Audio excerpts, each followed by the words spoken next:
കുഞ്ഞാട്. ആട്ടിടയന്മാർ ആടുകളുമായി ഉണ്ണീശോയെ കാണാനെത്തി. ഒന്നും ആകസ്മികമല്ല എന്നോർക്കണം. ലോകത്തിൻ്റെ പാപം നീക്കുന്ന ദൈവത്തിൻ്റെ കുഞ്ഞാടിനെ കാണാൻ കുഞ്ഞാടുകൾ പുൽത്തൊട്ടിയുടെ അരികിൽ നിന്നു. ഏകദേശം 10 കിലോമീറ്ററാണ് ബെത്ലഹേമിൽ നിന്നും ജെറുസലേം ദേവാലയത്തിലേക്കുള്ള ദൂരം.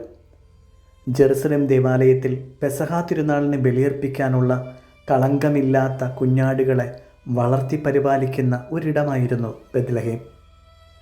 ഉണ്ണീശോയുടെ അടുക്കൽ നിൽക്കുന്ന കുഞ്ഞാടുകൾ നമ്മെ ഓർമ്മിപ്പിക്കുന്നത് 33 വർഷങ്ങൾക്കപ്പുറം കളങ്കമില്ലാത്ത കുഞ്ഞാടായ ഈശോയും പെസഹാ കാലത്ത് ലോകപാപങ്ങൾക്ക് വേണ്ടി ബലിയർപ്പിക്കപ്പെടുമെന്നതാണ്.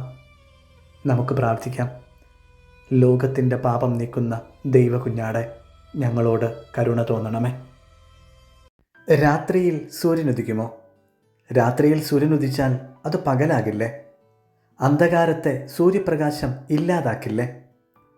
നീതിസൂര്യനായ ഈശോ ജനിച്ചത് രാത്രിയിലായിരുന്നു. പാപവും മരണവും അന്ധകാരം സൃഷ്ടിക്കുമ്പോൾ ലോകത്തിൻ്റെ പ്രകാശമായവൻ നമ്മുടെ ജീവിതത്തിലെ ഇരുട്ടകറ്റാൻ ഭൂമിയിൽ ജാതനായി. പുറത്തിരുട്ടായാൽ എങ്ങനെയെങ്കിലും നമുക്കത് മറികടക്കാം.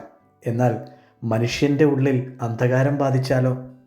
പിന്നെ വാക്കിലും പ്രവൃത്തിയിലും ചിന്തയിലും ഇരുട്ടിൻ്റെ ശകലങ്ങൾ നിഴലിക്കും. നമ്മുടെ ഉള്ളിൽ വെളിച്ചം പകരാൻ പാപമാകുന്ന അന്ധകാരത്തിൽ നമ്മൾ തപ്പിത്തടയുമ്പോൾ നീതി സൂര്യനായി നമുക്ക് പ്രകാശം നൽകാൻ അവൻ നമ്മിലൊരുവനായി ജനിച്ചു. ഉള്ളിലെ പ്രാർത്ഥന ഒന്നു മാത്രമാകട്ടെ: എൻ്റെ ഉള്ളിൽ നീതി സൂര്യനായി നീ ജനിക്കണമേ. അങ്ങനെ എന്നിലെ അന്ധകാരം വെളിച്ചമായി മാറട്ടെ, ഞാനും മറ്റുള്ളവർക്ക് പ്രകാശമാവട്ടെ.